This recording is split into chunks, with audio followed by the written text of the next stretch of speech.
Evening, everyone, and welcome to the Ottumwa City Council meeting. It's 5:30. Before we start our regular City Council meeting, we do have a Board of Health meeting tonight.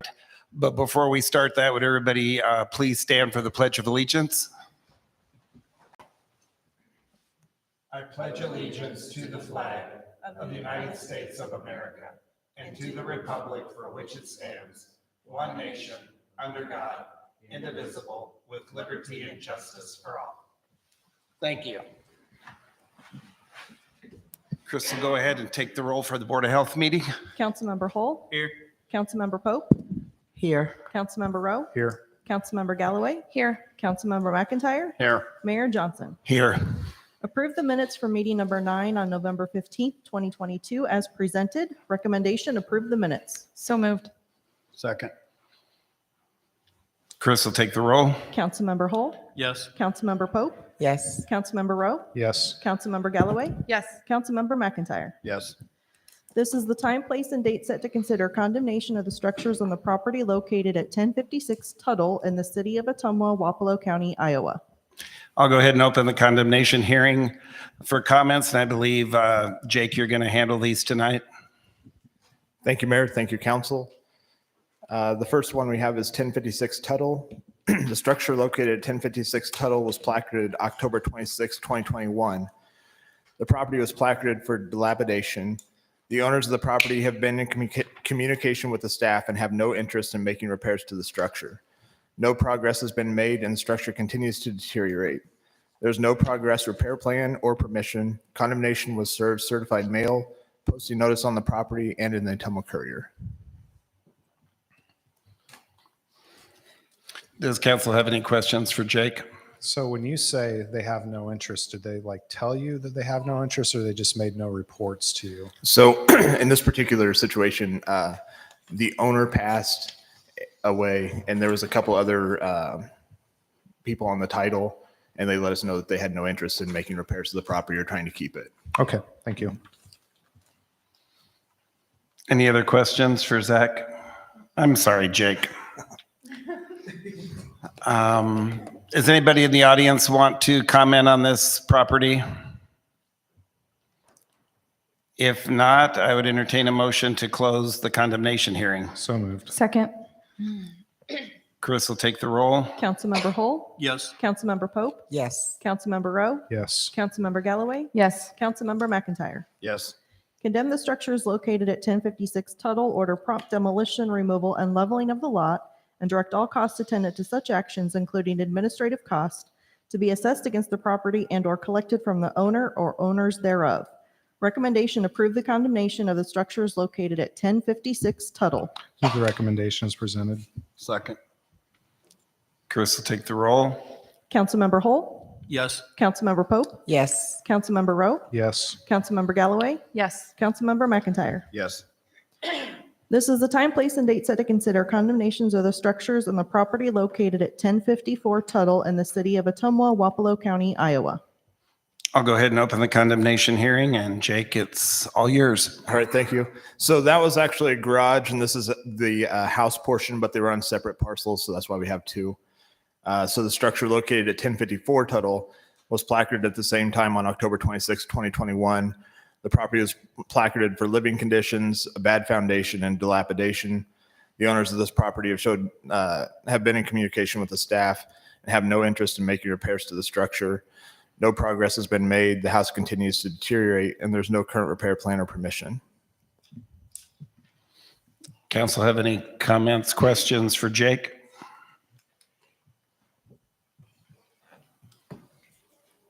Does anyone in the audience want to make any comments regarding this property?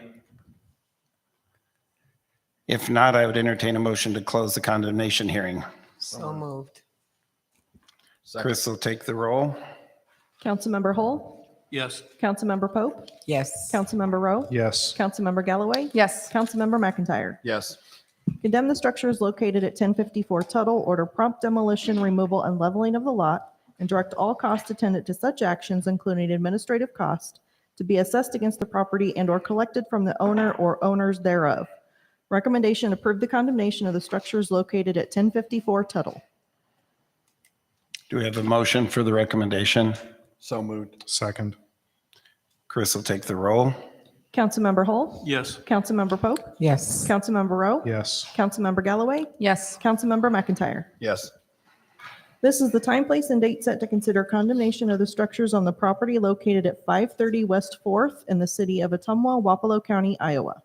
I'll go ahead and open the condemnation hearing, and Jake, Okay. take it away. Yep, we have a slideshow on this one. So the property at 530 West 4th was originally placarded on October 26, 2021. Deficiency included sanitary living conditions and structural deficiencies.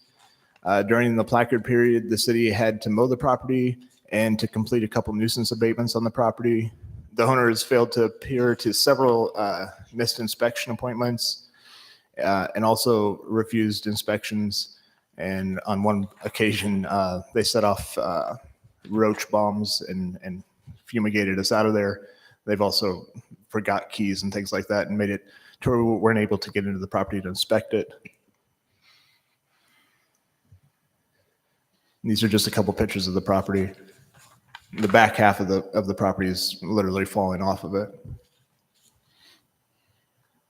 And you can see that it was open to the elements. There's a dead bird, and Zach wanted to put that in there, I guess. So, it's just in really poor condition. Electrical and plumbing in severe disregard. So that's that property. Council have any questions for Jake regarding this property?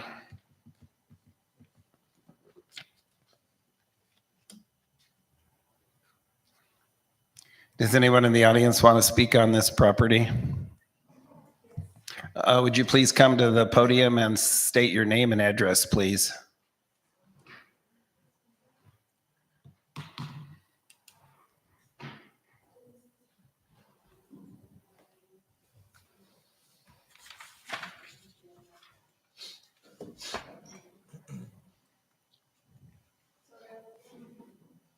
Is this in regards to 530 West 4th? Yes. Okay.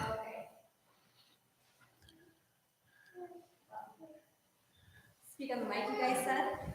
Yeah, come up and stand in front of the podium and state your name and your address, please. My name is Jenny Ochoa. My address is 108 South Moore here in Ottumwa. I am the realtor for this property. And I have buyers who have been wanting to purchase this property. However, due to the notices that the seller has received and given no time for repairs now, my buyers do not want to proceed. Anything else you'd like to let the council know? Well, if we could extend, or if we could at least get 6 months max to repair or to address these concerns, we could get it done. We do not want it demolished. It is a great property where we can bring in families. But it's my understanding the owners don't want to go ahead and fix it up. They've had ample opportunity to put together a deficiency action plan to correct the deficiencies that the city cited. And it's my understanding from Jake, they don't want to do that. They are actually here, and if one of their daughters would be able to speak, I think that they would be more familiar with that aspect instead of me speaking for them. Okay. Would they like to come up to the podium? Thank you. Thank you.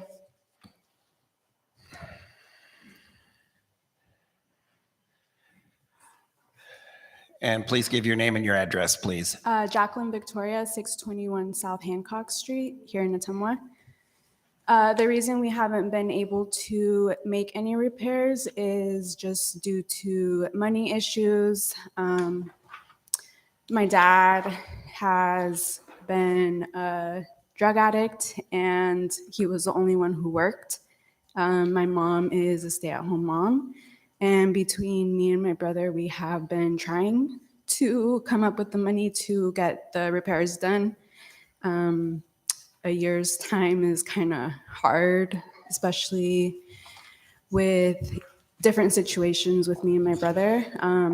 We've been really trying to get these repairs done, and if we can get an extension to at least address the main concerns, I know we can get it done. We just need a little more time. So you want to do the repairs to sell the home?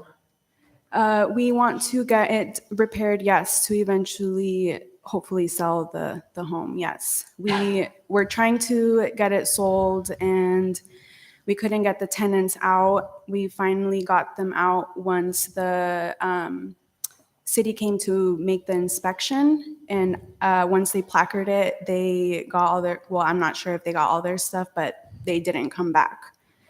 It was a pain to go every single time to try to collect rent money, and they would, shut the door in our faces, or they wouldn't answer our calls or texts. The only thing that worked was me going to the property and giving them letters, and the day of inspection, they were all there. I think, yeah, they were all there trying to clean up the place, and after it got placarded is when they all left. I think that was in October last year. And we've been kind of trying to just come up with the money to get the repairs done. I think part of the issue is the house was placarded over a year ago, and the current owners of the properties made no attempt to file a corrective action plan or communicate with the city about what their intentions were.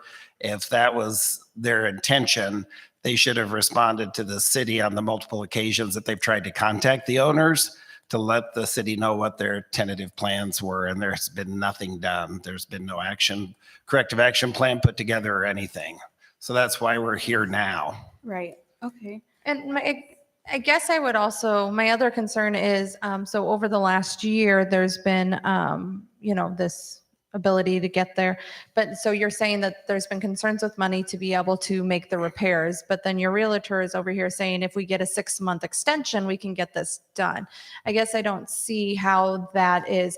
And before you speak, I would like you to come up here, but I don't see how it's not correlating in my mind how, over the last year, you've identified that was one of your biggest concerns, and then how if we were to give you an extension, that money issue is gone. It's definitely not gone. The companies that we have contacted are willing to work with us, but at this time, we are just asking for an extension to try to get the main concerns repaired. And the money shouldn't be an issue because I can actually sell the property as is. I just need the buyer to have that safety, security, where they are not investing in a property where it's just going to go straight into the trash. So if 6 months is more than enough time for one of my buyers to come in and totally rehab the property, interior, exterior. And when you guys mentioned that you guys have been sending notices for over a year, is there a date? Because what I believe is that maybe when you guys first started sending out notices, it was probably under the father's name. And as she mentioned, he's been dealing with issues.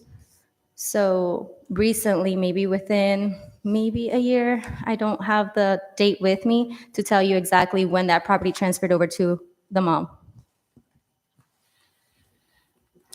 I guess I'm a little bit confused. I thought you said a little bit ago that the people that were interested in buying this were no longer interested in buying it. Now you're saying that they want to. I have multiple buyers interested.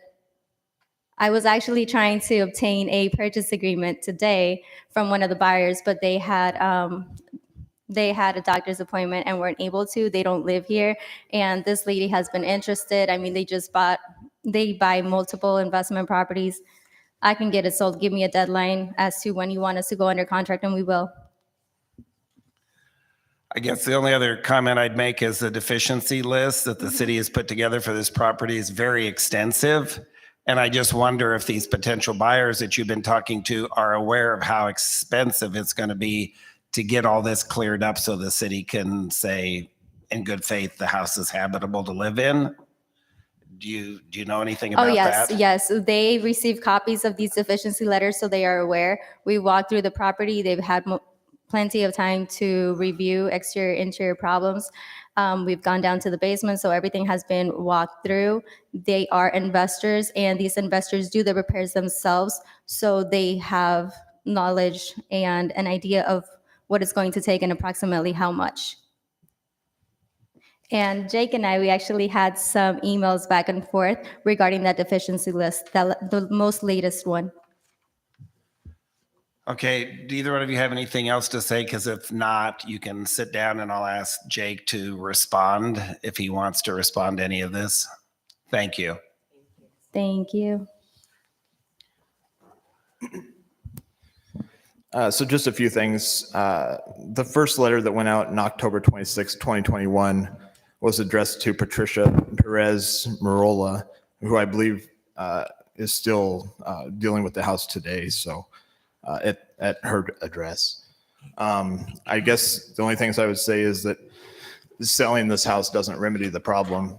I've taken multiple calls from neighbors and concerned citizens about this property, and the current owners didn't even mow the yard. So, to take further action and the city had to mow the yard and take care of the nuisance outside. So those are just a few things to consider.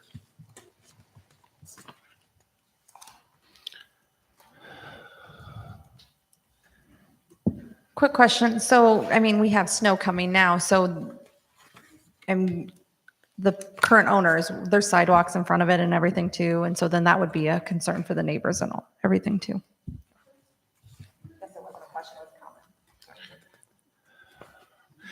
So Jake, has all correspondence on this property since October 26th of 2021 been sent to Patricia at her address in Ottumwa then? That's correct. And that's who's on file as the current owner of the property? To my knowledge, yes.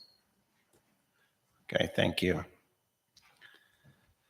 I mentioned, we wouldn't be dealing with that. You need to come back up front, ma'am, because people are watching on TV can't hear. Would you go ahead and reintroduce yourself and your address again real quickly, please? Jenny Ochoa, 108 South Moore, Ottumwa, Iowa. Go ahead. So what I wanted to state was we wouldn't be dealing with Patricia anymore. We could go under contract. If you give me the week, we could go under contract this week. We would have new owners acting on this property immediately. I could even arrange for the seller to give buyers permission to start working on the property now. Well, as soon as we go under contract. Sidewalks, you mentioned winter was a concern. Give us that extension and we'll take care of it. So if we said today that by our next meeting in 2 weeks, that you had to be under contract with a buyer, you could come back and you could have a plan. They could have a plan for how they were going to remedy this property. Most definitely. Which would also include a full inspection of the property. Jake would need to have a full inspection done on the property. We've done a full inspection on the property as of October 27th. October 27th of this year. It has a pretty extensive deficiency list.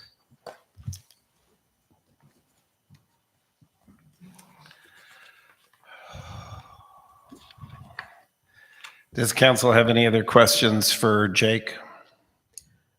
No, this is for the realtor. So you're saying that within 2 weeks, you can have sold the property and the people will be in there working on the property? It wouldn't be officially sold. It would be under contract. Closing would take approximately 3 weeks, 4 weeks. And we could have a plan to repair. We could work with Jay to see which items are of his priority to start working on those first, because on that deficiency list, there are some minor items like trim work, interior, small cosmetic work that does, that it's not a priority. We would probably focus more on the exterior structure, roof, siding, windows, doors. Fix the exterior first, then go internal. Thank you. Thank you. Thank you. Thanks. Jake, do you have anything else you want to add? I would just add again that selling the property doesn't remedy the issue for the city or for the neighborhood. And remind you that the repair plan is extensive. It's going to require contractors, electricians, plumbers, some major issues with the structure on the backside. There's a lot of issues with this property. And I mean, to speak for someone that's not even here saying you're going to repair it, just be cautious. Thank you. If there's no other questions, I'd entertain a I don't motion. have questions. I do have a couple of comments that I'd make, and it stems back to what Jake just said. If the people that are responsible for the sale of the property really aren't here tonight, that it makes it a little bit more difficult to make a decision on that. And I'm a little bit concerned when I hear about the steps that the city has taken and the reaction from the owners to this point, as far as getting in to inspect the property, things that are blatant safety hazards, like setting off insect bombs while they're in the house trying to do the inspection. That's a pretty big concern of mine, because that's a blatant disregard for the safety of other human beings, let alone the fact that they are health inspectors. So I'm a little bit cautious of that. And I'm also a little bit cautious of the fact that this has been going on since October of 21. And we're waiting until we're to the precipice of this house getting torn down before people are coming saying, I have buyers that I can take care of this problem. If this was something that could have been taken care of at any point along this way, I would personally be a lot more apt to say, okay, let's give that extension. But we're literally waited until the last minute to take care of that, when the owner of the property has blatantly ignored requests from the city or demands from the city, demands from the neighborhood to take care of the property. So I guess maybe I'm the heartless one here, but I'm very hesitant to make any decision to grant an extension, and quite honestly give it, and I know that this maybe isn't necessarily fair to this case, but we have had situations in the past where we've said, okay, we'll give the extension, and then the owners of the property bailed after they were given the extension opportunity from the city, and then we still ended up going through the process and costing the taxpayers of the city more money in the end, because we had to go through the process twice. Any other comments from council? I would reiterate what Council Monroe has said. It seems like that tends to be the rule rather than exception when we get to these condemnation hearings, where people have had over a year or longer to make corrective action, get things taken care of, and then they ignore it. And then we get to the condemnation hearing, and then people come out of the woodwork wanting another extension or wanting a chance to fix it up. And they've had plenty of opportunity to do so, and they've chosen not to. So your point's well taken. Pardon? Can I make a comment on that? Would you state your name and your address, please? Pablo Zavala, 822 West 4th Street. So I'm one of also the realtors on here that I have a couple buyers that are interested in this property.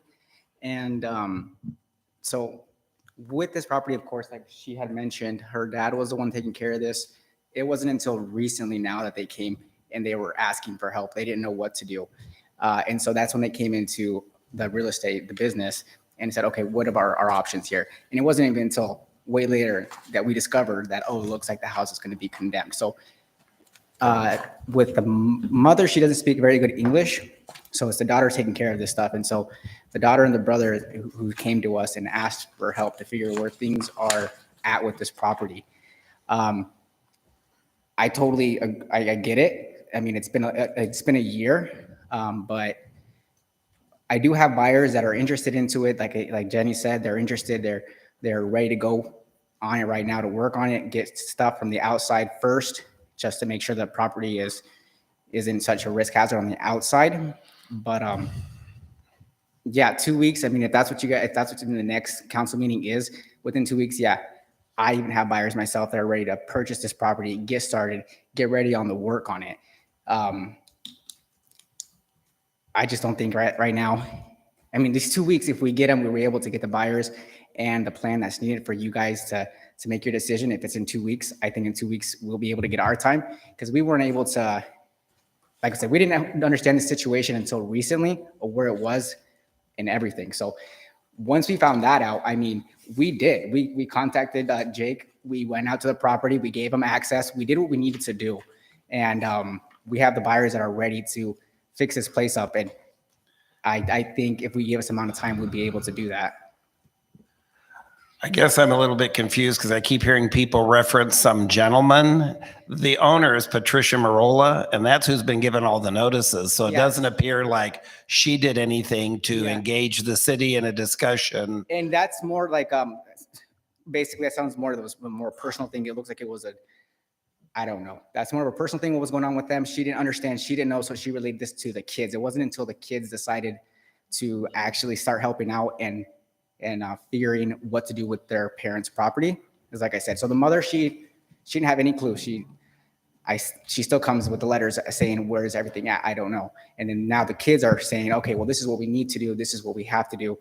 And now they're listening to our consultations with us as far as what was needing to be done.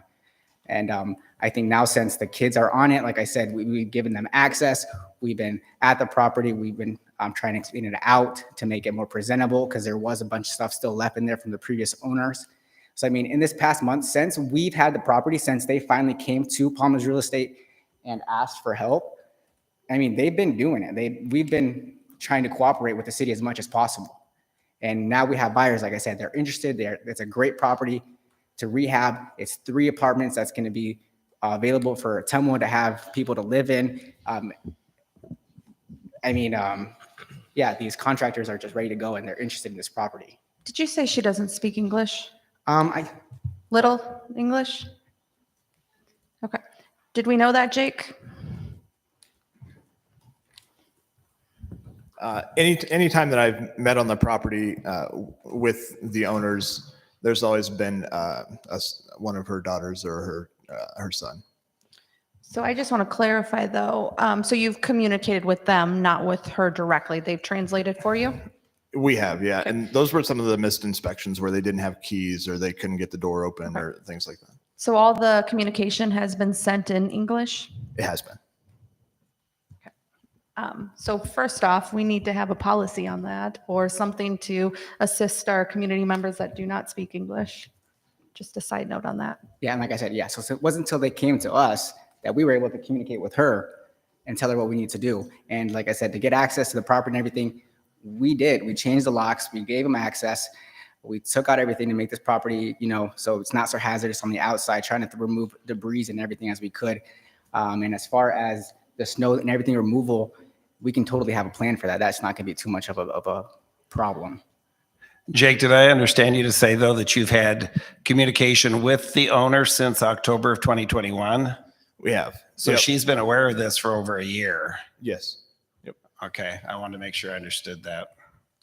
Yeah, that's where I feel on this. People come and plead like you're doing when it's too late. Yeah. Because someone communicated with somebody within this past year, but then once they got enough notices to realize now we got a date that we're going to tear it down because no one did nothing, then that's when people come and plead their case. And by then it kind of puts us in a tough spot, but it don't, because people had a whole solid year, realtors, friends, family members and everything. And no one did absolutely nothing till, according to you guys, like a week or two ago. So that's where we're coming from as Gotcha. a city. And I've been on the council for only 1 year, but every one of these cases that we have a chance to vote, whether you give them 6 more months or not, they still, nothing gets done. So then your council meeting again is not for another 2 weeks. Can you give us till then to give you guys a plan or something as far as in writing, so that way But we have buyers that are ready to go out there. We can get you a plan of what they're planning to do, how long it's going to take for them to get there and do it. I can't speak for as far as how long the notice has been going out. All we know is when they came into our office, she had no idea, and it wasn't until then that the kids actually had access to everything and to start helping out, because the mom was still figuring out her stuff. And it wasn't until recently that the kids are coming in and saying, all right, we're helping out mom now. And so that's when we came in. And like I said, since we came in, we cleaned as much as we could out, made the property try to look as presentable as possible, changed the locks, gave them access, and complying to what what's being asked for. And if it's not, like I said, if you're on a council, at least give us till your next meeting for us to get that buyers, to give you guys a list, so that way you guys can see that we're not backing out. Because if these buyers are already going to be under contract and have their plan and ready, that's all they're waiting for, is just for the okay that you guys aren't going to demolish anything. And see, for me, I'd rather that the city don't foot the bill. If we have some people here that's willing to sell it and they foot the bill, we would have to pay for demolition and everything else. The city would. I'm willing to give you 2 weeks. Thank you. Jenny Ochoa, 108 South Moore, Ottumwa, Iowa. And it is not just now, it is not that we just now have buyers. We have had buyers and we have communicated it with Jake. However, Jake has told us that, that no, it's going to be condemned, it's going to be condemned, it's going to get demolished. So we have to inform that over to our clients. As soon as we do, they get discouraged. So we have actually had buyers way before the inspection. When that new deficiency list came out, we shared that over to our buyers. They were still interested and willing to proceed. But because we weren't able to give them that security that the property was not going to get demolished, they were not going to proceed. Who would? If you guys could only give us some time, those 2 weeks are more than enough time for us to get us under contract and to possibly even see action at the property if that's what you request. Okay, thank you very much. Thank you. Just one more time. I asked for transparency. I wouldn't want anybody to put money into a house that was, on the chopping block. So I asked them for transparency. I didn't tell them that the house was going to be condemned. Just like I said, after a year, the neighbors are complaining, everything's, and selling the property doesn't get this house any further to off the placard list than what it is right now. Okay, thank you. Does anybody have anything else they want to ask Jake before we close the condemnation hearing? If not, does somebody want to make a motion to close the condemnation hearing? So moved. Second. Chris will take the roll. Councilmember Hull? Yes, Councilmember Pope? No. it's to close the meeting. Oh, Close the public hearing. Close the meeting, yes. Councilmember Rowe? Yes. Councilmember Galloway? Yes. Councilmember McIntyre? Yes. Condemn the structures located at 530 West 4th, order prompt demolition, removal, and leveling of the lot, and direct all costs attendant to such actions, including administrative costs, to be assessed against the property and/or collected from the owner or owners thereof. Recommendation: approve the condemnation of the structures located at 530 West 4th. Is there a motion to approve the recommendation? So moved. Recommend. Second. Chris will take the roll. Councilmember Hull? Yes, Councilmember Pope? No. Councilmember Rowe? Yes. Councilmember Galloway? No. Councilmember McIntyre? Yes. Motion carries 3-2. Okay, I'd ask for a motion to adjourn the Board of Health meeting. So moved. Second. Chris will take the roll. Councilmember Hull? here. Councilmember Pope? To adjourn the close. meeting. Yeah. Yes. Councilmember Pope? Sorry. Yes. Councilmember Rowe? Yes. Councilmember Galloway? Yes. Councilmember McIntyre? Yes.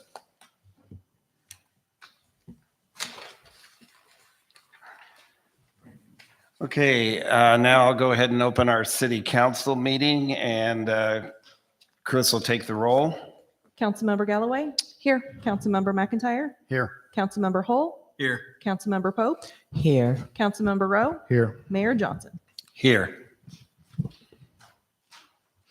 The next item is to approve tonight's consent agenda. Is there a motion to approve? So I motion to approve, but would like to take the item off the, That's the next. oh, crud. This is the consent agenda. Yes. Oh, Lord. Do you still motion that? Yep. Second. It's been moved and seconded to approve tonight's consent agenda. Chris will take the roll. Councilmember Galloway? Yes. Councilmember McIntyre? Yes. Councilmember Hull? Yes. Councilmember Pope? Yes. Councilmember Rowe? Yes. The next item is approval of tonight's city council agenda. Is there a motion to approve tonight's agenda? So moved. He moved down there. We didn't hear anything. Doug moved. Back there. Yeah. He said so moved. So you want to approve the agenda as it is? Yeah, unless Okay. she wants to, does she want to take something off? No, I was going to add something, but that you've moved. Do we have a second? Offer an amendment, approve the agenda with pulling the item off of the table for Bridgeview Center. Okay. So do we have a second for that? Second. So we have Okay, Chris will take the roll. Councilmember Galloway? Yes. Councilmember McIntyre? Yes. Councilmember Hull? yes. Councilmember Pope? Yes. Councilmember Rowe? Yes. Okay. The next item is the city administrator's report to the council and citizens. So I'll turn it over to Phil. All right. Thank you, Honorable Mayor. And for those following at home, there was an item tabled at the last meeting, the request from Bridgeview Center. The action that just happened before us was to remove that from the table so the council can decide to take action on that later tonight in the meeting when it comes up. So that's what was happening there. And I'll go into my report, which I'll prepare the written report to the clerk to add into the meeting. Just a couple of things to highlight on activity that's been going on over the last month. A couple of agreements that we've had. Heartland Humane Society was one that had been brought up. We had a work session last week, and we are close to getting a revised agreement there. There was a question about some of the cost. At the end of last week, I got some numbers provided to me. I was working with Garrett Ross on those. We'll get that out to council, take a look at, and if we can agree on the financial aspect of this, I think the rest of the agreement was pretty much agreeable, and in making that minor change with website, Facebook page, and should have that before you for the next meeting on the 20th. Bridge City Sanitation, since the last meeting, Zach and I were able to sit down with the owners from Bridge City Sanitation. We discussed some of the pending issues, specifically those concerning the status of their equipment, the timing of the operations, in other words, starting too early per contract, the customer service aspect, where there'd been missed services and those things. One of the big things that they wanted to relay out of the meeting was in the debris under the contract and per the operational standards, when people put garbage in the cans, it is supposed to be bagged. Loose debris is under the contract. It's not their responsibility. So if there's a bunch of loose stuff that flies out, they aren't responsible for picking that up as part of that contract. However, if it's properly bagged and a bag tears or whatever else, that would be under their scope of cleaning up in that regard. They had mentioned that one of their trucks was scheduled to be updated, rehab, whatever they were doing, and that was going to start the cycle for their other trucks, which I think under the contract was once every 3 years. They were supposed to be painted and updated and everything. And then I reiterated the request from council to come and speak before this body. There was some general concern or hesitation on what that might look like. Would that be productive, or would it be a kind of like the picture of the Senate hearings where you got somebody sitting up there and getting fired questions, and would it be productive or not? So we didn't set a date or time for that. We will continue to meet with staff, and I expressed the interest to have them come and at least provide a report on what's going on with service, expressing some of the same things with bagging garbage or whatever else that they're seeing on the route as they're operating that. Can I interject a couple of comments on that real quick? Sure. So going back to when we actually did the bidding process for this contract, one of the things that was brought up, which was one of the biggest issues of contention during that, was the age of the trucks and for lack of better words, and I know I'm not using the right word, but sewage that's falling out onto the streets. We were assured at that point in time that new trucks were going to be on the street and ordered just as soon as the contract was ratified. And now we're hearing a year and months later that they're finally starting to order the new trucks. That's a little bit of a concern to me, because at least on, for example, the North Elm Street, I have had messages from virtually every neighbor on North Elm that's really appalled by the stuff that's leaking out of the garbage trucks. This is an every week occurrence with them. Now, I guess I'm speaking for myself when I say that the time has gotten better, that they're not coming before 6 o'clock, but that doesn't change the fact that there's still garbage and leach it going out onto the street because they haven't purchased the new vehicles like they said they were going to. And then I guess my other concern is, they're saying that there's some hesitation to come before city council, but that was one of the things that they had explicitly said during the bidding process, that they would be willing to come before city council, because after all, this contract is with the taxpayers of Ottumwa, and I would think that that they would have some responsibility to answer any questions that we might have as their services are being paid for by the citizens of Ottumwa. Well, and it's one of our biggest contracts. And I'm pretty sure that at that meeting you're talking about, the person or the company that was building the trucks came and assured us also. That's correct. I guess I would like to see their contract and would like their contract sent to all the council people to review. And I don't know, I still want them here. But I think that we need to review their contract and maybe see if we can get a clause about presenting to the council there. We have Meet Ottumwa, we have GoPip, we have, the airport, multiple other entities give reports. I don't understand why we can't have them there either. Here too. And to kind of go along with Councilman Rowe's comments, my office has also received numerous complaints this past year about similar types of incidences where things are falling out of the garbage trucks and they're not getting picked up, as well as poor customer service when citizens try and call and talk to their office.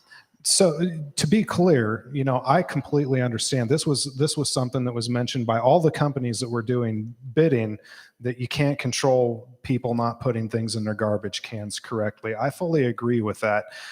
But that being said, again, it's not the neighborhood's fault that liquid garbage is falling out of the bottom of the garbage truck. That's their responsibility. And as a public entity, customer service needs to be important and recognized. Absolutely. And, I realize sometimes citizens get angry when they call in and complain about things, but you have to go ahead and put yourself at a higher level to deal with those kind of complaints in a professional and tactful manner. Which just to remind the public, that was the second biggest issue during that bidding process, was the communication between that company and the general public. Well, what I can do is we can put an item on a future agenda in regards to city sanitation, invite them to attend. Whether they choose to or not, I guess would be on them, but we can have a more thorough conversation about the issues that council is getting, that staff has received, talk through those things, and if there are any remedies through the contract that are necessary, we can definitely look at that and have more thorough conversation of that. So I will, again, express that interest. We'll just go ahead and set a date in the future, and if they can make it, great. And if not, that will speak volumes as well, I think. So. And then you're also going to share the current contract with all the city council? Yes, I can forward that out. That's not an issue. So, okay. Moving on to different projects or pending legislation, depot acquisition, issues with the property titling had been resolved since since last month. The city is now the owner of the depot and clubhouse properties. City staff is currently handling cleaning and maintenance of the properties, and we're looking into future public uses, renting out, doing whatever else. Currently, the clubhouse is being rented by the construction company doing the platform, so that'll be sometime in the future. And Amtrak still has their rental agreement with the first floor areas there. The upper area will need some minor work, but we'll find a best use for that and look to get that on the market. Transfer of the transit building, that's the old Ottumwa Transit Building out on Emma Street. We are still awaiting the federal notification, the dollars that are necessary. Once we receive that, I'll present it to City Council for approval and look to purchase out that obligation and put us in a position to be able to sell that property to emergency management officially. Comprehensive park plan, tennis development, design workshops, finalizing their comprehensive plan for the Greater Ottumwa Park. We're anticipating presentation of the city after the first of the year. They're also working on construction plans for the tennis center to be located in Sycamore Park, and that should be presented about the same time there. And then finally for tonight, ATV, UTV usage on city streets. At the work session last week, staff was directed to work with the city attorney to develop draft legislation to allow for the usage of UTVs on some city streets. Other types of vehicles, such as ATVs, would continue to be illegal except for specific exemptions. And that legislation is planned to be presented at a future work session ahead of any official action by City Council. Again, that would be after the first of the year, most likely. And that was what I had to report on tonight. Does council have any questions for Phil regarding his city administrator report? Okay, if not, thank you, Phil. We have no public hearings tonight. There's no ordinances to approve, so we'll move on to departmental, board, or commission recommendations and reports.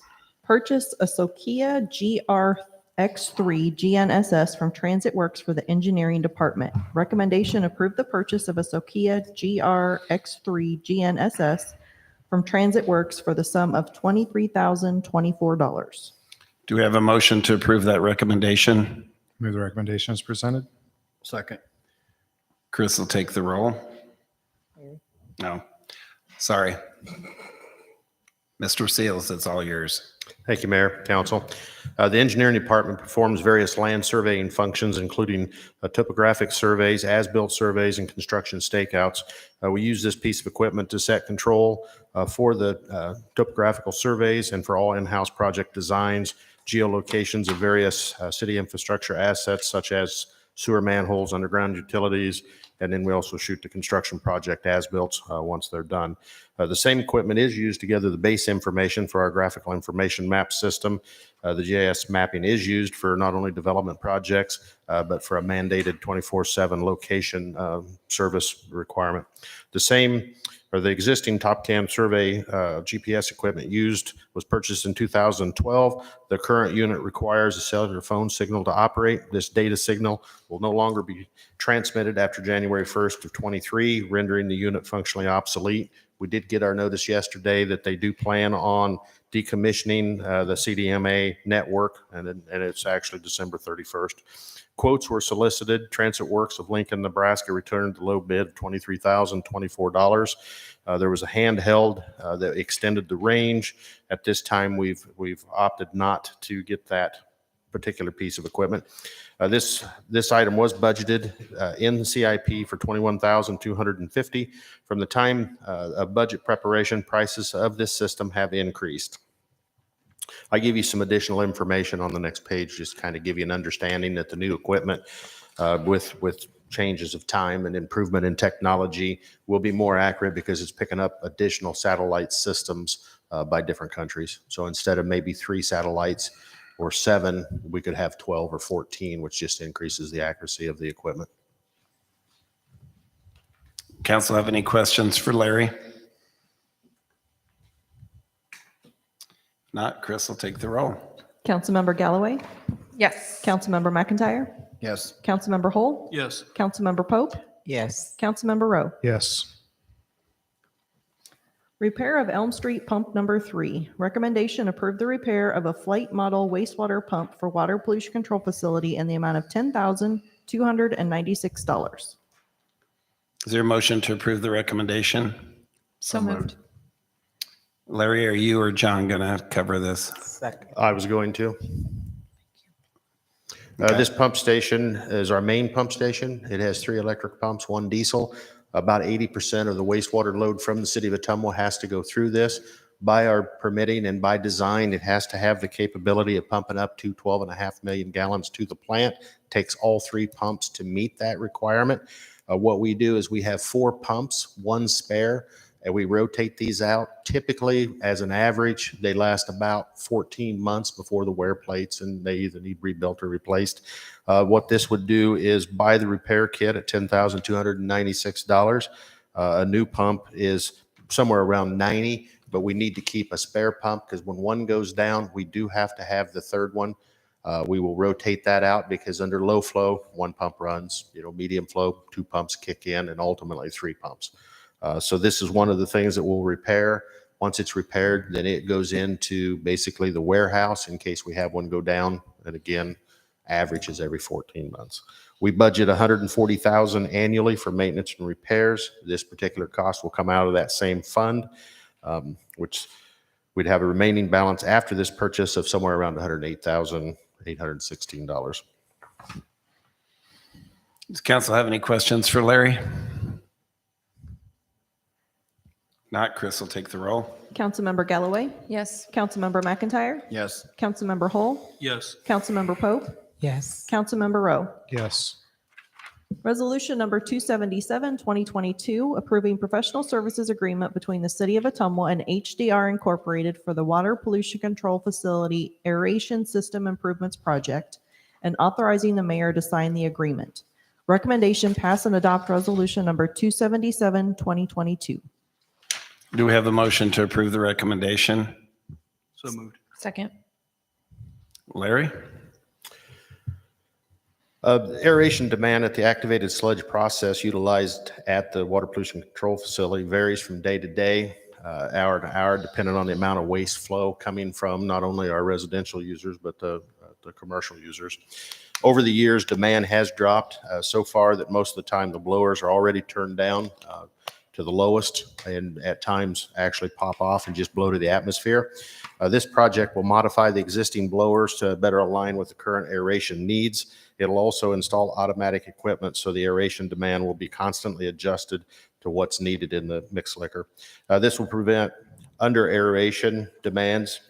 And then again, when you need to increase it, over aeration as demand decreases. That process, there's a lead and a lag time, and the operators have to currently go out and pull samples and measure the air. So you're always kind of chasing that. This new automated equipment will make it easier, of course, to run the plant. Total cost of the design, as outlined in the agreement, is not to exceed $80,102. Water pollution control budgeted $632,000 for engineering and construction of the aeration improvements. Funds for the engineering will come from this amount.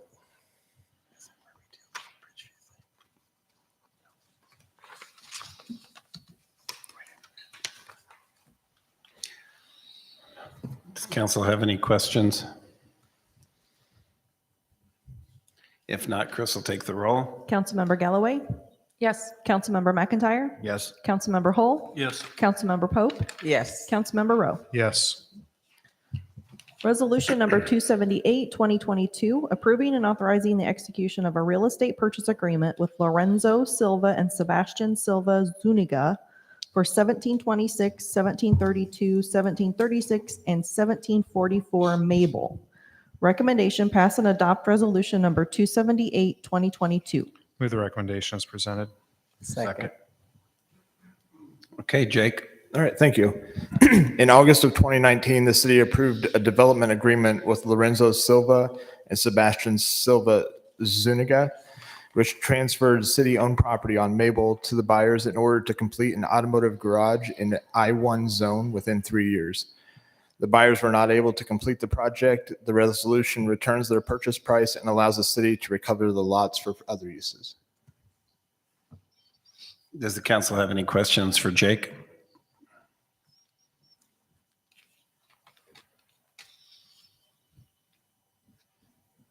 If not, Chris will take the roll. Councilmember Galloway? Yes. Councilmember McIntyre? Yes. Councilmember Hull? Yes. Councilmember Pope? Yes. Councilmember Rowe? Yes. Resolution number 279, 2022, accepting the proposal from Hopkins and Hubner PC for the provision of legal services related to prosecution for the City of Ottumwa.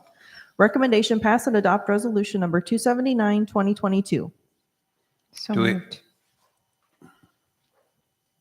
Is there a second? Second. Okay, Phil, I believe you're going to take this. Yes, your Mayor. Due to staffing changes at Allers and Cooney, we were contacted to see if prosecution services might be addressed by another individual or law firm. City Council approved previously a request for proposal. That process provided the firm it's in front of you, Hopkins and Hebner, PC. They're interested and willing to provide prosecution services on behalf of the city.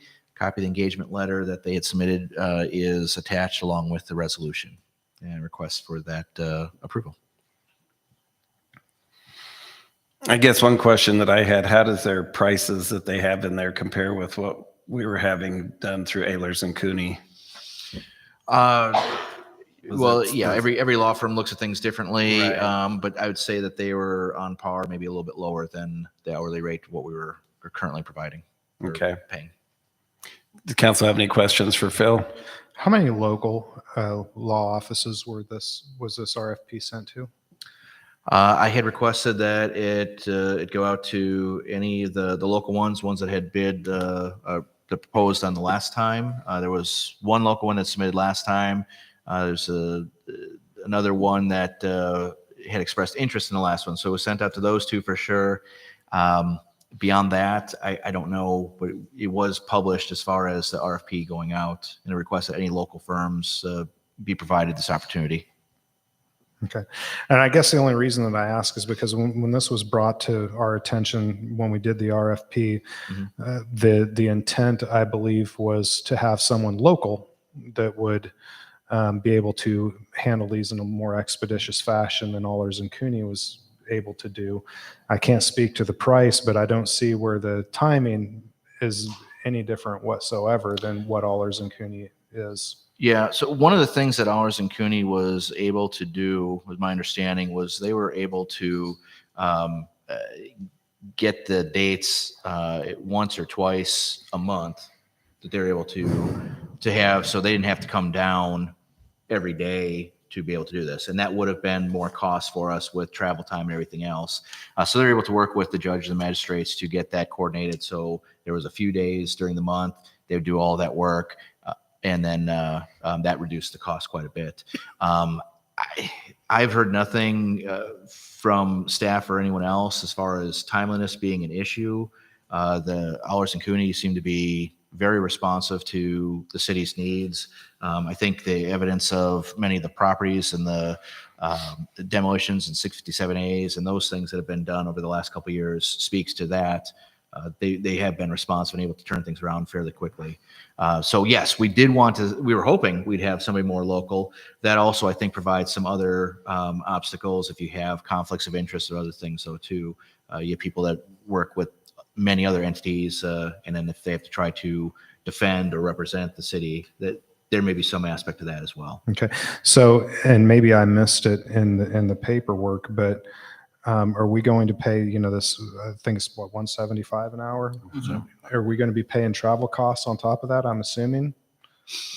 So that means that $175 an hour is actually just a little bit deceptive.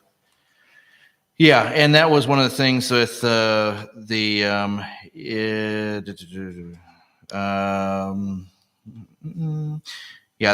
IRS mileage rate for travel.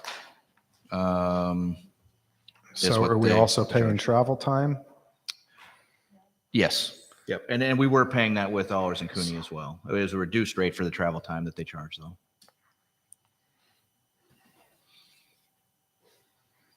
So all of that into consideration, is this truly cheaper than Allers and Cooney? Well, their hourly rate was less, but their travel rate would be higher. If they're doing the same thing and condensing it to several days instead of every day, then yes, I would say it would be cheaper. And this wasn't a cost factor. It was more so the request that Allers and Cooney didn't have the ability to continue that going forward. That's why we were looking elsewhere. It wasn't because they were too much or that they weren't doing the job properly. It was they had requested to find an alternate law firm. Did they lose some staff or they just didn't feel like they had the manpower anymore to do it? That's my understanding, is one of the individuals that was handling most of our prosecutions had left the firm. Okay, thank you. Any other questions for Phil? If not, Chris will take the roll. Councilmember Galloway? Yes. Councilmember McIntyre? Yes. Councilmember Hull? Yes. Councilmember Pope? Yes. Councilmember Rowe? Yes. Resolution number 280, 2022, accepting the work as final and complete and approving the final pay request for the Apron 2022 improvement project for the Ottumwa Airport.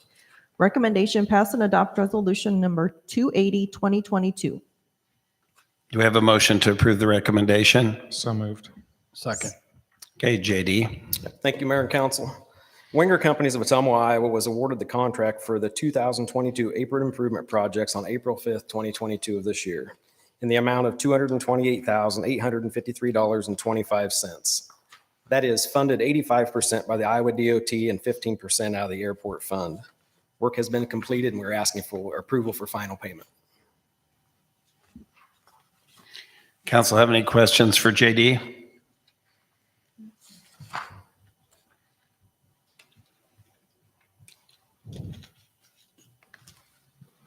If not, Chris will take the roll. Councilmember Galloway?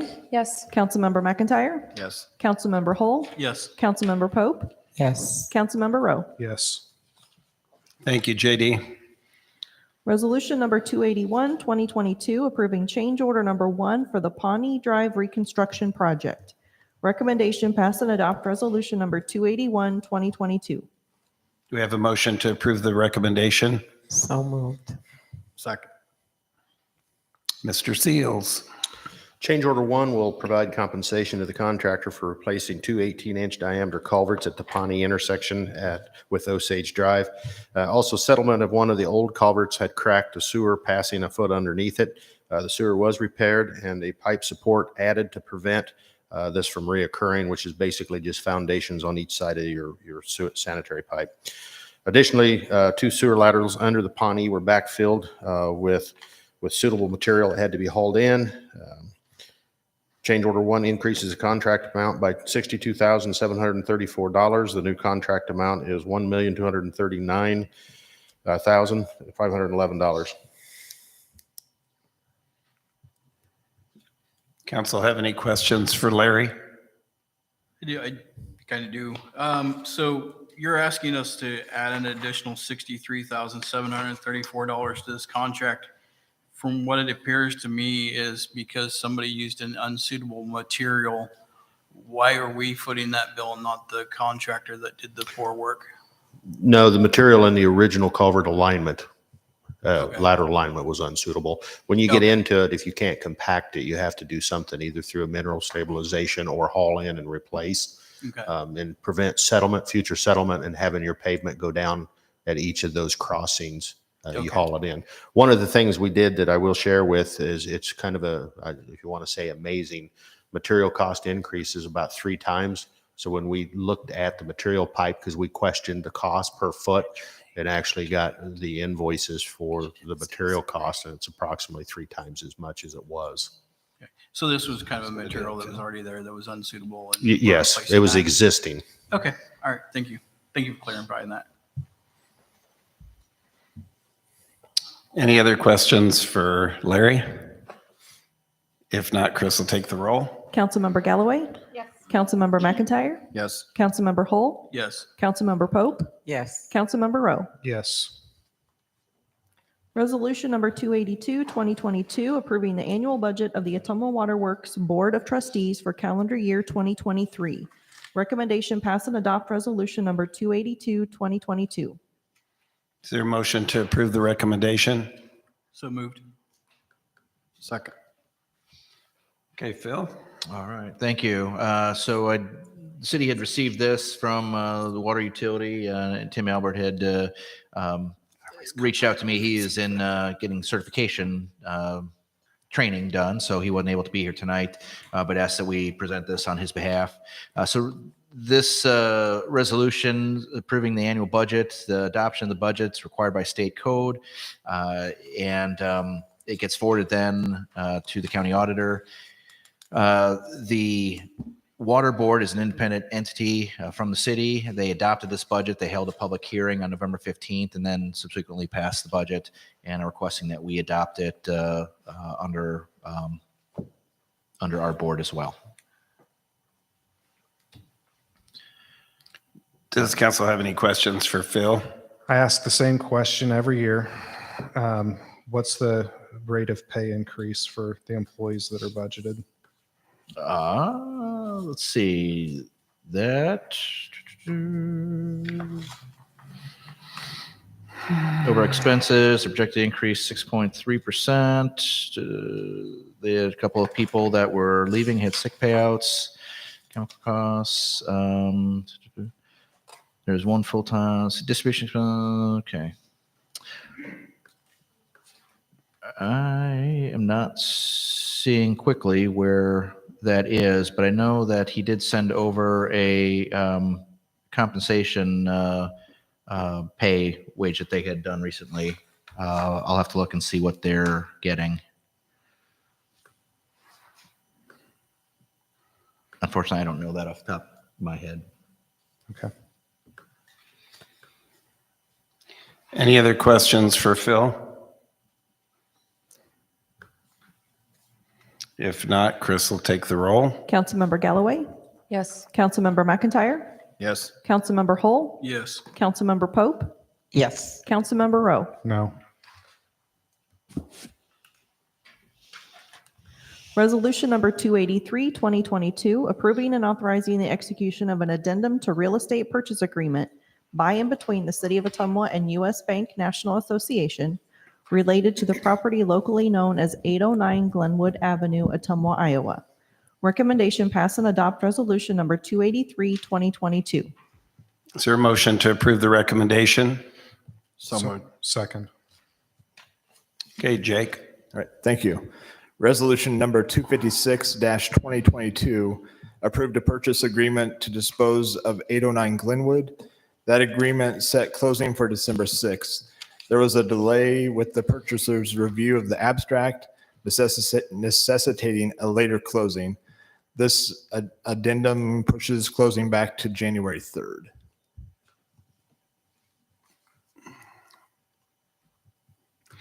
Council have any questions for Jake?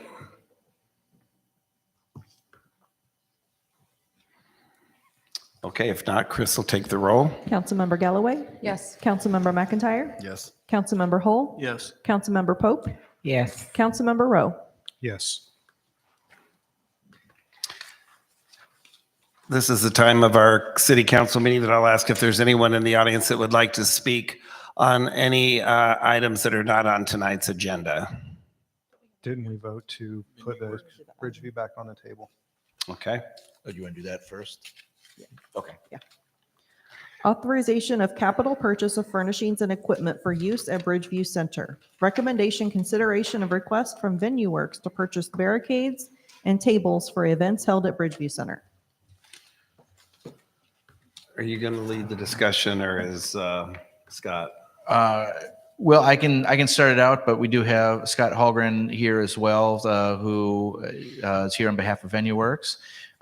So previously, Scott had talked with me about requesting some additional capital purchases of furnishings equipment for use at Bridgeview Center. Earlier this year, there were some concert barricades purchased for the Buck Cherry concert.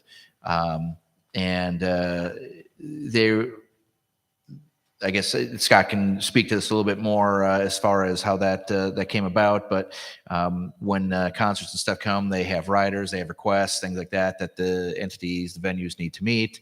This came in a little late to the game, and so they had made a purchase for these barricades to be able to use for that, to comply with the rider. But then also there was future use that you could have with that. So this was a one-time purchase. These are very stable and can be used for a number of things. They were able to use it on several other venues later, and the additional barricade request came when the J.K. Owen tour was coming through, and they had wanted to thrust out the stage, which was more barricades than what we had, and a couple of other pieces to help make the corners and things like that. So there was a request to purchase that. That's the 17,000. And then finally, there was a request for some additional tables and carts to store the tables and to move them around the building. Two different styles of tables that are used for a variety of venues. This is not to replace current inventory, but to add to what we have so that there's multiple events going on at the same day, not enough tables to go around. They have to rent that equipment. There's a cost to that. And it seems that the need for having this outweighs the cost of renting on a regular basis. And so that is why the request is being made. Where would this come from? The funding, where would that come from is maybe one of the questions you have. We do have a couple of bond issues in the past where we had some capital projects that we were looking at completing at the Bridgeview Center. Some of those projects have not been completed yet for a variety of reasons.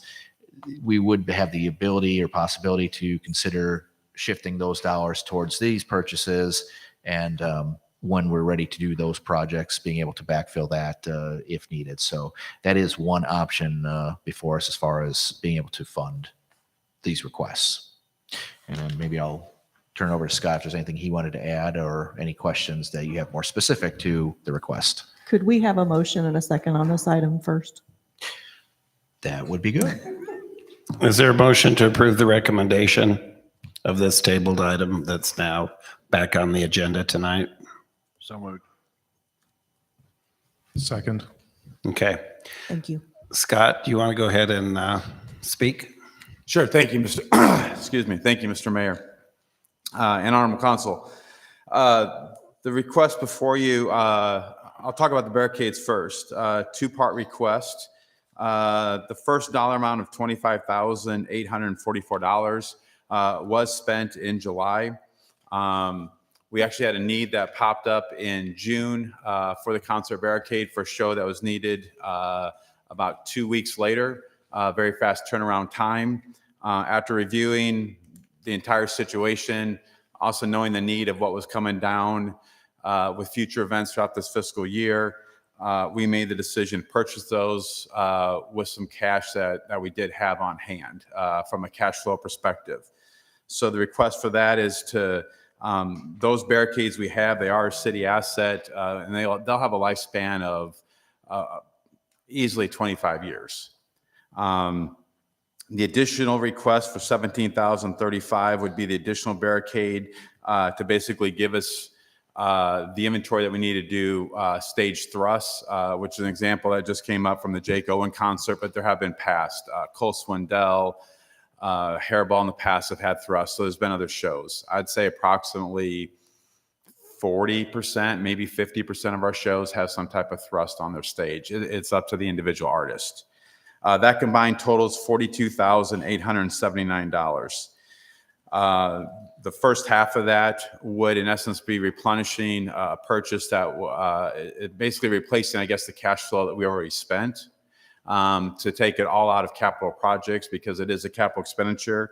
If you look at depreciating this out over 25 years, that only comes down to about a little over $1,700 per year. This year alone, just in fiscal year 23, we will use that stage barricade 5 times at an average rental cost of approximately $2,500, and it might even be more, maybe $3,000. You're looking, if we were just to rent it, around $12,500 to $15,000 of rental costs, whereby buying it and of course depreciating it out, that's where I saw basically a better return on the investment for the city and for Bridgeview Center long term when you look at that.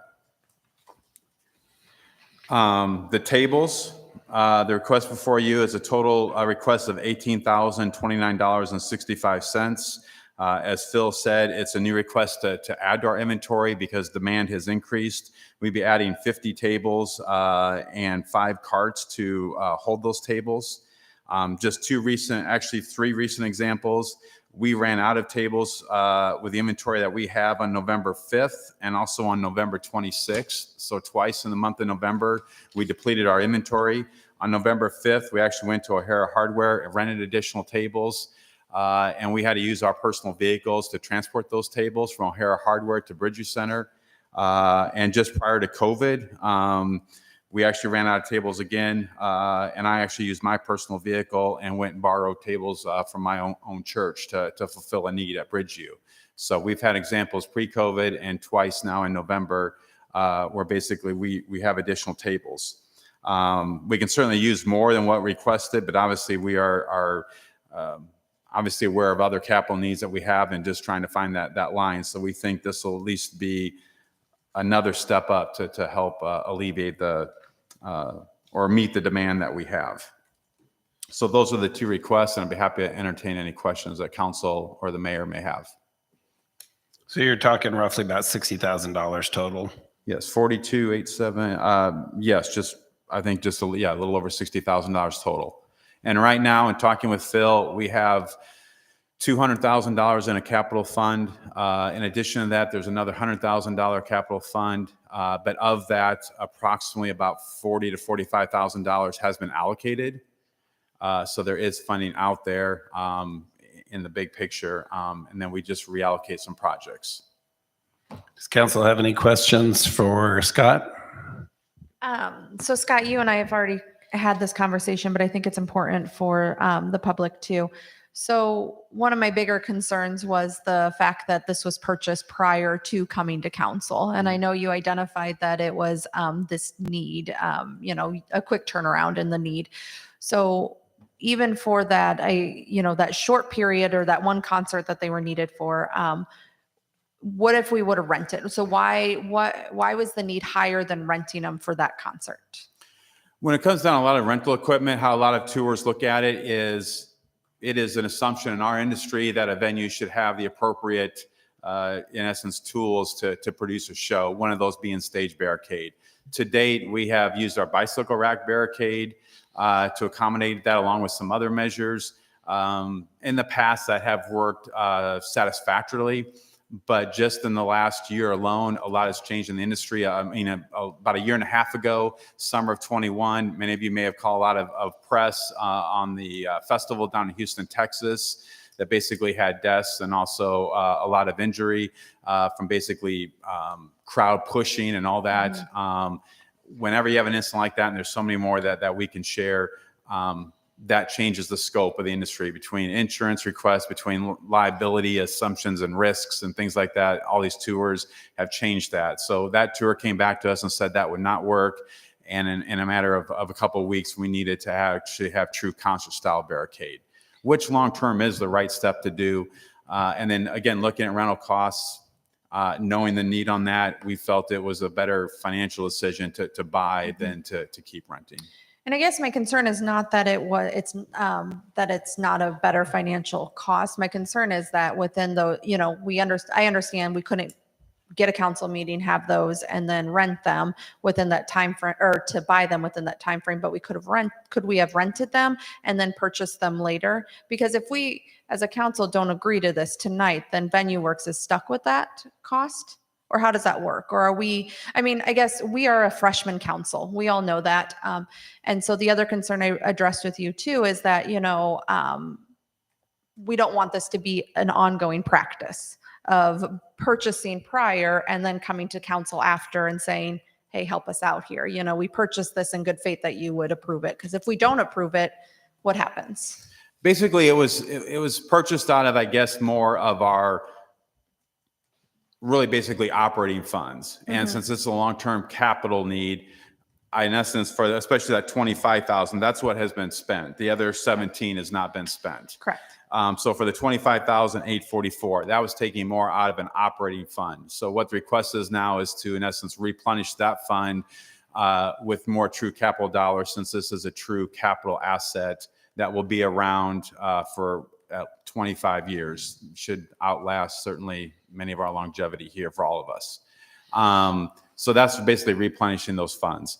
It's not the ideal way. I've been now almost coming up on 8 years. This has never happened in my 10 years, so this is a first. It's certainly not a past practice that we have used. And I think also that does show the adaptability of what we have, and maybe a benefit of having a private management company to manage Bridgeview Center for you, because things change, especially in these concerts leading up until the week of the event. One quick example, last week for Clinton Black, we had a production company tentatively hired, but their costs were higher than what we'd like. And honestly, our partner on that show actually took a loss on that event. With how that deal was structured, Bridgeview Center, we did not take a loss. We were protected because we also try and work earnestly to make sure that we're protecting taxpayer dollars.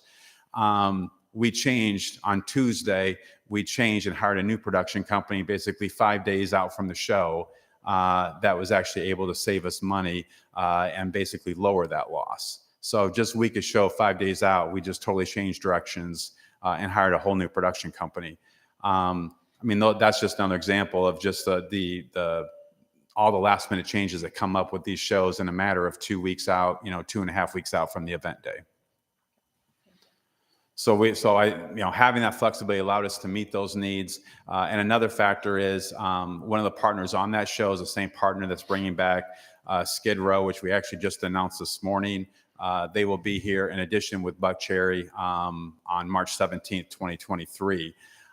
So again, that'll be the 4th time that barricade will get used this fiscal year.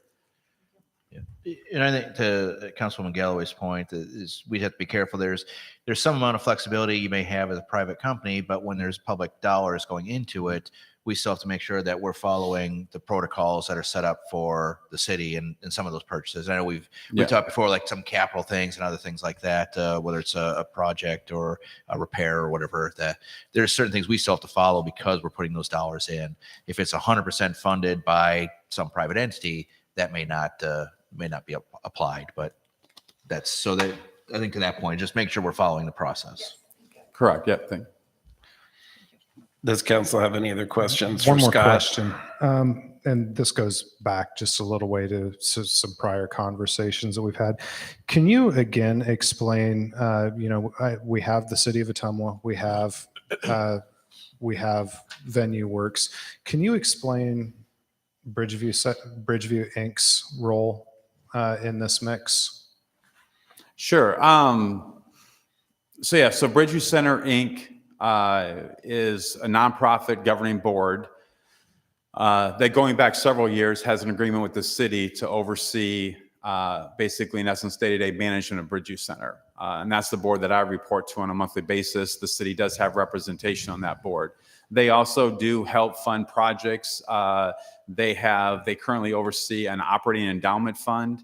That endowment fund is what they use when they share their annual gift to the city council, which normally takes place in February or early March.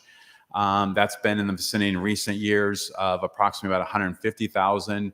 Last year, because a lot of things, the stars aligned, was the biggest gift ever, and that was $200,000. That's presented, I think, to council in late February, early March of 2022. That board has now taken on a new project. It was started pre-COVID. It took a couple years off, but we just reinvigorated. We kind of call it our capital campaign 2.0. That was just started a few months ago. To date, we have mailed out 400 letters. We have done personal visits, and the board is working long-term to try and meet $1 million by the end of 2022, and then trying to build that to meet $2 million by the end of 2023 to also create that would be a fund specifically geared towards capital projects to basically work in partnership with the city. So maybe on a request like this, or the building is aging, we're going to have some HVAC expenses. There could maybe be some joint projects where BVC Inc. might say, contribute $50,000 towards a project, and the city partner to contribute $50,000, covering $100,000 capital project and need that we would have at the venue. So did I answer your question? Yeah, you did. I guess where I'm headed with this, is there money sitting in there now? I guess I'm wondering why the city is being requested this. And I know ultimately the city of Ottumwa is responsible for the Bridgeview Center and all the assets. But if one of the roles for Bridgeview Center Inc. is capital acquisition, which it sounds like it is, was this request made to Bridgeview Center Inc. before coming to City Council? It was not, and to share with them, and I can't speak fully for the board. I mean, I report to the board, but I'm not a member of the board. But I can, based on past meetings, there's basically no dollars right now in a fund for Bridgeview Center Inc. for capital projects. That's one of the reasons why we're doing the capital endowment campaign. In the past, there has been a small fund because that board went out and raised money in 2015. Actually, that was the first year I was here.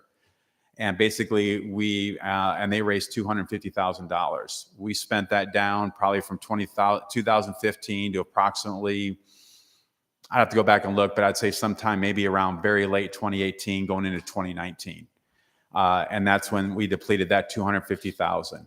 Of course, then basically, and that's about the same time then that we started the first round of this capital campaign to create an endowment fund, where we're talking more forever money and not just a one-time fund that will spend down. The board is set up where once we hit, they will not allow, or they do not want to give Bridgeview Center any dollars out of the fund until it hits $1 million. And then after that, they will give approximately between 5 to 6% per year. So that way we are not going to dip into the principal, and we will be able to use the interest to hopefully grow that to the point where the operating endowment is. Another decision the board made in order to try and help the city and work with the city is they can take up by their endowment policy, they can take up to a maximum of 6% out of the operating endowment, which is geared towards operating funds. And they chose to maximize that this year and then give that gift of $200,000 to the city to help the city out for 2022 and give a little bit more. That was the highest award that they had given in their history. Normally, I think the city budget's for, and it's around $150,000, but they were able to do $200,000 this year in 2022. So is there a succinct list of the projects that they're wanting to tackle going in with this capital campaign? Yes, the list has not been prioritized with the city, but there's been items identified have been carpet. That is probably one of the top, probably I would say in the top 3 list of majority of the members. I even think probably the city is carpet, and there are also AV tech items, conference rooms, looking at redoing some things with our conference rooms. So there is a list out there that has been talked about. We also have a list that was submitted to the city. In fact, Phil and I have a meeting that we'll be meeting here yet this month before the end of the year to revisit that list. That's a long-term capital needs list for Bridgeview Center. That's already on record here with the city. Okay, I'd be interested to hear exactly what the estimates are for that, because if you're saying 5% of $1 million, that doesn't go too far, which means we're going to have to figure out how we're going to, if we're going to move forward on, like for an HVAC process or a tech project, how we're going to come up with the other, $200,000 if we're going to get $50,000 off of the $1 million. I mean, that's going to leave a huge shortfall that the city is going to have to cover on top of any operational expenditures there are. Just a thought going No, forward. that's true. And I honestly, those have been some of those discussions. I think that's the steps we're trying to take, is if we can hit our 2 million goal by the end of 2023, so say like a year from now, and we look at 5 to 6% of that, then we're getting upwards into that $100,000 range. Say if we can match that, historically, the last bonding cycle for capital improvements, the city was able to secure $200,000 for Bridgeview Center. If you can add another $100,000, that you're talking $300,000 that would be allocated towards capital. Sounds like a lot of money, but when you're talking new carpet, not really. When you're talking HVAC, as you said, not really. But those are some of the things that we're trying to work towards, or that Bridgeview Center Inc. board is trying to work towards as well to help supplement that. Okay, thank you. Any other questions for Scott? If not, Chris will take the roll. Councilmember Galloway? Yes. Councilmember McIntyre? Yes. Councilmember Hull? Yes. Councilmember Pope? Yes. Councilmember Rowe? Yes. Thank you. Thanks, Scott. This is a point in our city council meeting where I'll ask if there's anyone in the audience that would like to speak on any items tonight that are not on our agenda.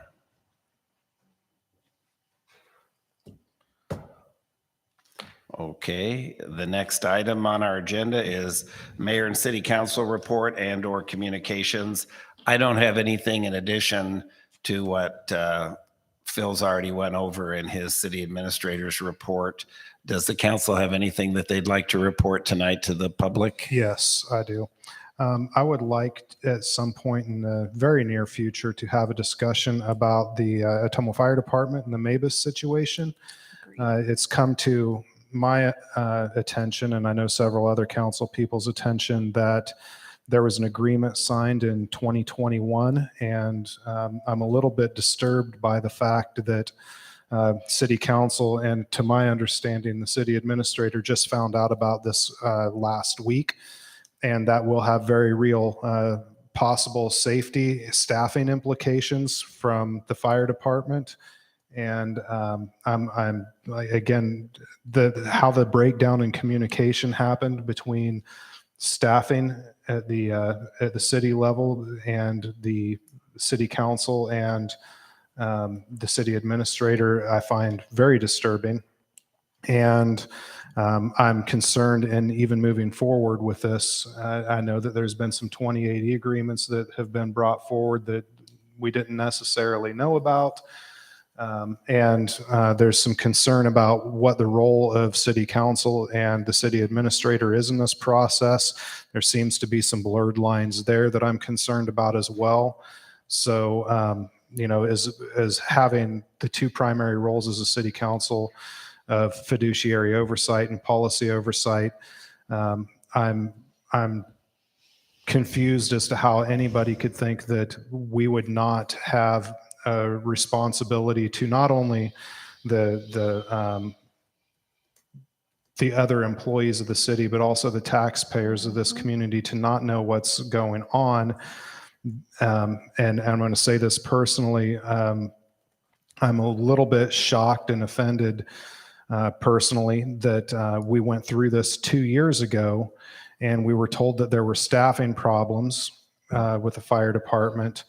And then we tried to rectify those. And now, at least to what we've been told so far, that there's going to be potentially firefighters taken out of the mix to handle fires that are not inside the city limits, which puts us right back to where we could potentially be in a position where we would be short-staffed again, and it's of our own doing. So I would like to have a public meeting with Wapello County EMS and the Ottumwa Fire Department as soon as practical. I mean, if we could get it on to our next agenda, I think that would be the best, because isn't it January 1st this is supposed to take place? Unfortunately, yes. So, and I guess if we can't, then I mean, I would be in favor of considering a special meeting. I agree.